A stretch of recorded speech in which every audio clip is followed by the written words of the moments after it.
ഇപ്പിടി അസുഖം. നീ ഇവിടെ വന്ന് മിണ്ടാതെ കരഞ്ഞോണ്ടിരിക്കുവായിരുന്നു. നീ ഇവരോടൊക്കെ ഞാൻ ദൂത് പറഞ്ഞപ്പം പറഞ്ഞു, ദൈവമേ എൻ്റെ മോനെ ഒന്ന് സൗഖ്യമാക്കണേ എന്ന് പറഞ്ഞു. യേശു നിന്നെ സൗഖ്യമാക്കാൻ പോവാ. ഇന്ന് രാവിലെ കർത്താവിനെ തൊടും. ഈ 16 വയസ്സുകാരൻ്റെ സ്ഥിതി മാറാൻ പോവാ. എല്ലാരും കൂടെ കൈയടിച്ച് യേശുവേ എന്ന് വിളിക്കാൻ പറ്റുമെങ്കിൽ അതരമൊന്ന് തുറന്ന് മോന് വേണ്ടി ദൈവത്തിനൊന്ന് സ്തോത്രം ചെയ്ത്. നിന്റെ കണ്ണുനീര് ദൈവത്തിന്റെ അടുത്തുണ്ട്. നീ ഒരുപാട് പ്രാവശ്യം ചോദിച്ചു, ദൈവമേ എന്റെ മകന് അത്ഭുതമുണ്ടാകത്തില്ലയോ എന്ന് നീ ചോദിച്ചു കരച്ചില് ദൈവത്തിന്റെ അടുത്തുണ്ട്. പ്രശ്നം സമാധാനമില്ല, സ്വസ്ഥതയില്ല. ഇതാ ഞാൻ കാണുന്നേ. യേശുവിനോട് പറയുന്നത് എന്താണെന്നറിയോ? ഒരു ട്രീറ്റ്മെന്റും ഇല്ലാതെ ഇപ്പൊ സൗഖ്യമാവും.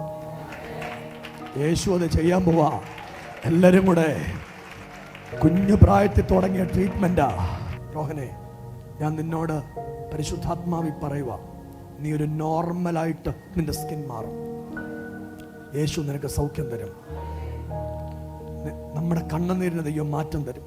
നമ്മുടെ ഭർത്താവിനെ ദൈവം ഇപ്പൊ തൊടും. ഭർത്താവിൻ്റെ മേലെ ഒരു അത്ഭുതം നടക്കുന്ന വെളിപ്പാടാ പരിശുദ്ധാത്മാവ് എനിക്ക് തരുന്നേ.